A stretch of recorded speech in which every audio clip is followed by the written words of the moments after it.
মালা, আমি সামান্য একটা নাপিতের ছেলে আর তুমি রাজার মেয়ে। আমাদের এই প্রেম কাহিনী কি মেনে নেবে তোমার বাবা? মালা। দূর বাড়া, আমি তো রাজার মেয়ে, আমি তো আসি নাকি?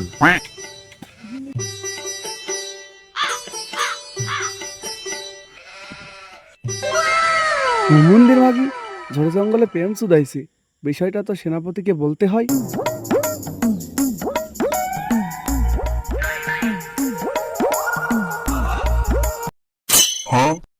সেনাপতি, আপনার মতো 60 ঘড়িওয়ালা সুদর্শন পুরুষ থাকতে আমাদের রাজকুমারী ওই নাপিতের বাচ্চার সঙ্গে প্রেম নিবেদন করছে দেখে আসলাম। A few moments later.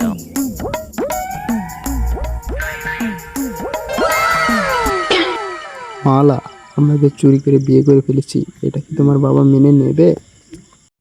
ঠিকই তো, বিষয়টা রাজাকে জানাতে হয়।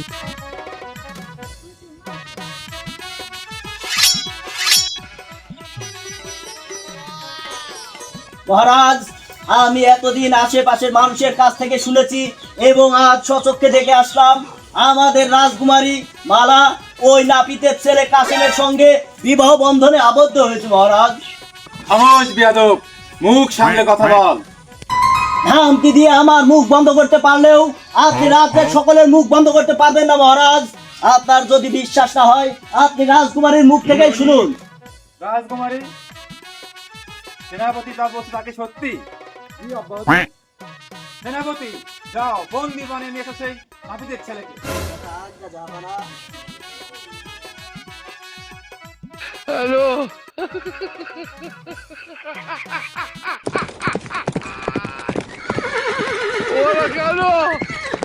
A few moments later.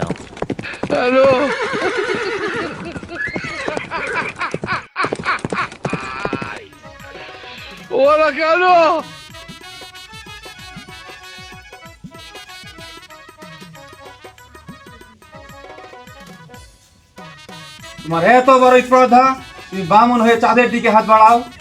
মহারাজ, আমি নাপিতের ছেলে হতে পারি, কিন্তু লোভী নয়। আমি মালাকে ভালোবাসি। খামোশ বেয়াদব! না আব্বা হুজুর। সেনাপতি, ওই নাপিতের বাচ্চা যে চোখ দিয়ে রাজকুমার দিকে তাকাই, উপড়ে ফেলে ওই চোখ।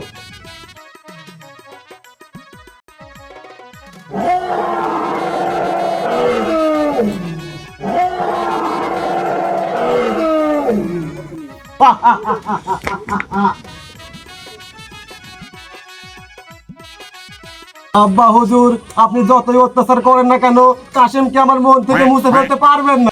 আমরা যে দুজন বিবাহ বন্ধনে আবদ্ধ হয়েছি।